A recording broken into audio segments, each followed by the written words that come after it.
बोलो सच्चे दरबार की जय। जय माता जी, जय माता जी। गुरु बहनम गुरु भाई, आज मैं 5वां अध्याय का कथा माँ अम्बे भवानी का कर रही हूँ और कथा को प्रेम पूर्वक सुनिए। माँ भवानी आप लोग की सारी मनोकामनाएं पूरी करेंगे। माँ, हे माँ जगदम्बे, जो सुनने वाले हैं सुनाने वाले हैं सारी की मनोकामना पूरी कीजिए माँ, पूरी कीजिए माँ। ऋषि बोले, प्राचीन समय में शुभ निशुभ दोनों असुरों ने बल के मद पर आकर इंद्र का, त्रिलोकी का राज और जगों का भाग छीन लिए।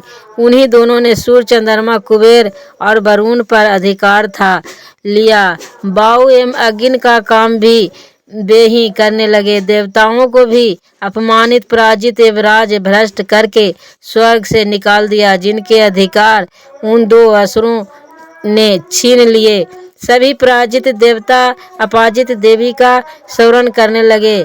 उस देवी का तो हमें बस से दिया हुआ एक आपत्ति काल में मेरा स्मरण करने पर तुम्हारे महान संकट तत्क्षण में दूर कर दूंगी। यहीं पर विचार कर पर्वतराज हिमालय पर सभी देवता पहुँचे। वहाँ भगवती भी स्तुति करने लगे। देवता बोली, देवी, हे महादेवी को नमस्कार है, शिव को सदा नमस्कार है, प्राकृतिक भद्रा को नमस्कार है, एवं सभी नय या भगवती को प्रणाम करते हैं। रौद्र की रूपा नमस्कार, नित्य स्वरूपा गौरी या धात्री को नमो नमः हो। ज्वले रूपनी चंद्र स्वरूपा सुखदाई और निरंतर नमो नमो। प्रणाम करने वाले को उन्नति करने वाले सीधी स्वरूपा को नमस्कार हो। दैत्यों की लक्ष्मी, राज लक्ष्मी और शंकर पत्नी माता जी को भी नमो नमः हो। दुर्गा, संकट से पार करने वाली दुर्गा पारा सार रूप धारा एवं कारुणी ख्याति कृष्णा धूमा देवी निरंतर नमस्कार हो। अत्यंत सुंदर एवं अत्यंत भयंकर रूप उस देवी को भी बार बार प्रणाम हो। जगत की परिस्था रूप आकृति देवी को भी नमो नमः। जो देवी की सभी प्राणियों में चेतना भरती जाती है उसे नमस्कार हो, उसे नमस्कार हो, उसे बार बार नमस्कार हो।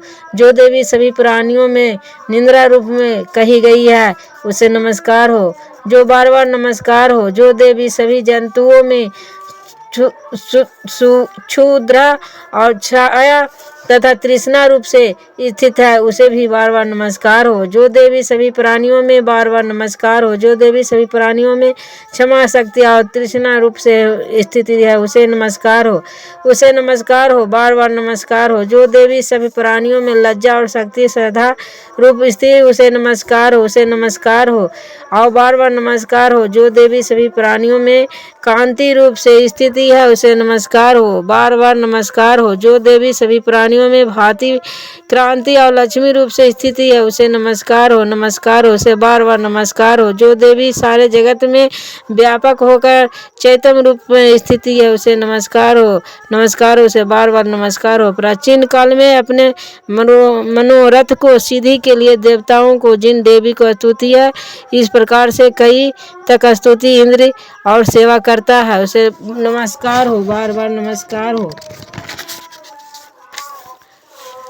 मंगलामय परमेश्वरी हमारा मंगल एवं करुणा करे और हमारी आपत्तियां दूर करे, दुष्ट दैत्यों को संतापित हमेशा पूर्ण देवता जिस भगवती ईश्वरी को नमस्कार कर रहे हैं और जो भक्ति पूर्वक नर्मता के स्वरूप मनुष्यों द्वारा स्मरण की जाने पर उसे सभी विपत्तियों का नाश कर देती है, वह हमारी भी सभी विपत्तियों को दूर करे।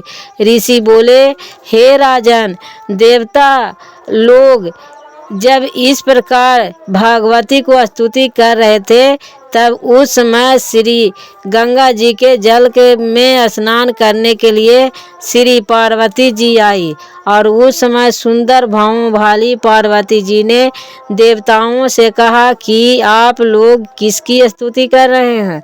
तब उनके शरीर कोश में प्रकट होकर शिवा बोली कि देवताओं, शुभ दैत्य को सताए हुए एवं संग्राम में निशुभ और पराजित हुए हैं मिलकर मेरी भी स्तुति कर रहे हैं। श्री पार्वती जी के शरीर कोश में से सभी श्री अंबिका जी का प्राकट्य हुआ और इसी कारण सारे संसार में कौशिक नाम से प्रसिद्ध है। इस प्रकार जब कौशिक प्रकट हुई तब श्री पार्वती जी काली के रूप में हो गई और हिमालय के रहने के कारण इनका कालिका नाम विख्यात हुआ। इसके अंतर शुभ निशुभ के नौकर चंड और मुंड ने वहां आकर उस अंबिका देवी को देखकर, जो उसे उस समय परम सुंदरता धारण की थी, वो दोनों ने शुभ दैत्य को जाकर कहा कि हिमालय को अपनी क्रांति में प्राकृतिक करती हुई परम सुंदर स्त्री वहां बैठी है। वैसा उत्तम परम सुंदर रूप किसी ने भी कहीं देखा न हो। हे असुराज, यह देवी कौन होगी? यह बात का आप ही पता लगाइए और उसे ग्रहण करें। वह स्त्री क्या है? रत्न ही है। उसके तो सभी अंग बड़े मनोहर है, अपनी दिव्य कांति में दिशाओं में प्रकाशित कर रही है। हे देवेंद्र, यह बैठी हुई है, आप उसे देख सकते हैं। हे प्रभु, जैसे भी हो आप उसे ग्रहण कीजिए। ऋषि बोले, जब चंड मुंड ने के वचन सुनकर शुभ ने महाअसुर सुग्रीव को दूत बनाकर देवी के पास भेजा और कहा कि तुम मेरी ओर से उसे उस प्रकार की कहना और इस प्रकार का उपाय करना। वह प्रसन्न होकर अत्यंत शेष और वहां आ गए और सुनकर वह दैत्य पर्वत से उसे प्रदेश में पहुंचा कि अत्यंत सुंदर था। वहां ही देवी बड़ी दुखी हुई। वहां जाकर उसने देवी से बहुत मधुर वाणी द्वारा कोमल वचन कहे। दूत बोला, हे देवी, दैत्यों के स्वामी शुभ तीनों लोक को परमेश्वर है, मैं उसका दूत हूँ। आपके पास उसने भेजा है और मैं यहाँ आया हूँ। सभी देव जातियों में कोई भी ऐसा देवता नहीं है जो उसकी आज्ञा का मानता हो।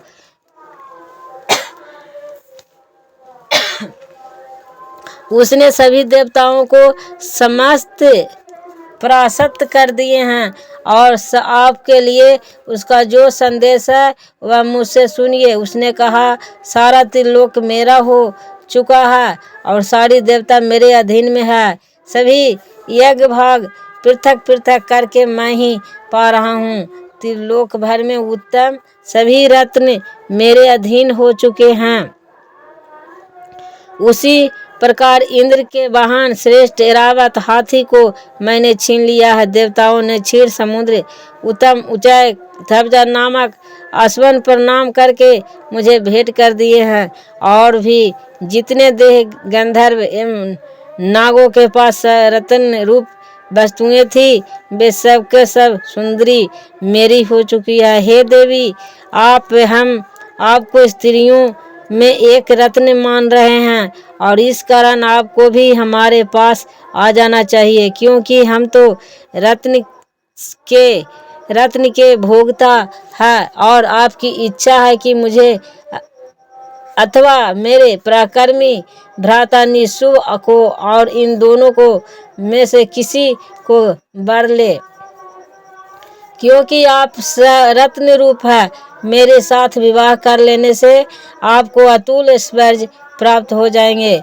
वह अपनी बुद्धि के द्वारा सोच ले।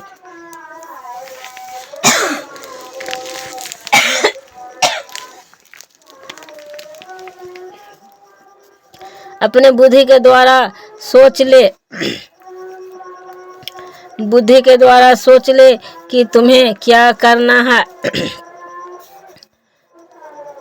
वह अपनी बुद्धि के द्वारा सोच ले और मेरे साथ विवाह कर ले। ऋषि बोले, जब इस प्रकार देवी से दूत ने कहा तब वह जगत को धारण करने वाली भगवती देवी को गंभीर होकर मंद मुस्कान करके बोली, हे दूत, तुमने जो कुछ कहा वह सत्य है, मीठा कुछ भी नहीं है। इसमें संदेह नहीं है। शुभ त्रिलोक को स्वामी है और निशुभ भी वैसे ही है, किंतु मैंने भी प्रतिज्ञा की हुई है, उसे किस प्रकार से मिथ्या करूं। प्रतिज्ञा इस प्रकार का है, जो मुझे युद्ध में जीत ले वह मेरा अभिमान तोड़ दे और संसार में मेरे समान बलधारी हो, वही मेरा भ्राता भ्राता हो सकता है।